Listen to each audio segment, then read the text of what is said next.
पवन सिंह के real voice का आनंद आप लेना चाहते हैं, अगर उस सुरमई अंदाज में म्यूजिक का आनंद उठाना चाहते हैं तो आप इन लेटेस्ट 2 मूवी का गाना आपको जरूर सुनना चाहिए। पहला मूवी सूर्यवंशम, जिनके सारे के सारे गाने ब्लॉकबस्टर हिट रहे और पब्लिक के दिलो दिमाग पे छा गए। वैसे ही गाना सारे के सारे गाने हिट है आज हमारे प्यार के शादी वाह फिल्म की।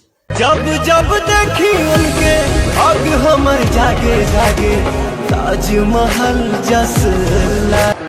मुझे नहीं पता कि पवन सिंह और उनकी टीम क्यों नाराज है इस मूवी से, क्यों ऐसे गानों का प्रमोशन नहीं कर रही है, क्यों एक पोस्टर भी नहीं शेयर किया जाता, क्यों फैंस को पब्लिक को बताया नहीं जाता, अपने ही अच्छी चीज़ों को क्यों पवन सिंह दबा देते हैं, ये तो मुझे नहीं पता। हो सकता है अंदरूनी उनका कुछ कंपनी के साथ हुआ रहा हो मैटर।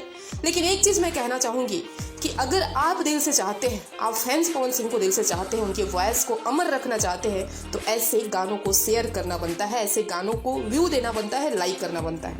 और हाँ, एक बात और कहना चाहूँगी कि जितने भी आजकल के नए नए म्यूजिक डायरेक्टर हैं, चाहे वो प्रियांशु सिंह हो, चाहे सरगम आकाश हो, चाहे कोई भी हो, उन लोगों को सीखना चाहिए छोटे बाबा जैसे म्यूजिशियन से कि कैसे म्यूजिक दिया जाता है और पवन सिंह के आवाज़ के साथ कैसे म्यूजिक मैच करती है, ये भी सीखने की ज़रूरत है। ये नहीं कि 4 धुन उससे, 1 धुन उस गाने से, मतलब 3-4 गाने का धुन उठा के कॉपी करके एक गाना बना दिए तो उसका परिणाम क्या मिल रहा है वो आप ये भी देख ही रहे हैं।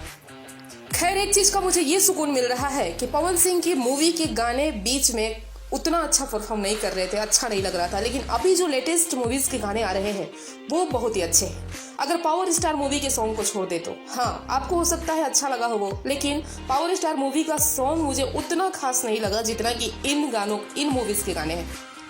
तो बस इतना रिक्वेस्ट करेंगे कि डीजे बीट वाले गाने भी लाइए। मैं ये नहीं कहती कि आप एकदम से पुराने ही धुन लाइए, लेकिन डीजे बीट के साथ साथ बीच में आपको सैड सॉन्ग भी लाना चाहिए, बीच में आपको इस स्लो मोशन वाले रोमांटिक सॉन्ग भी लाना चाहिए, बीच में आपको कोई ना कोई मतलब एक रैप सॉन्ग भी आप चाहे तो ला सकते हैं। तो पुराने राइटर्स को, पुराने म्यूजिशियन को भी मौका मिलना चाहिए। एक ही चीज़ें एक ही इंसान से करते करते वो मतलब पब्लिक को भी बोर लगने लगता है और वही हालात अभी पवन सिंह का हो रहा है।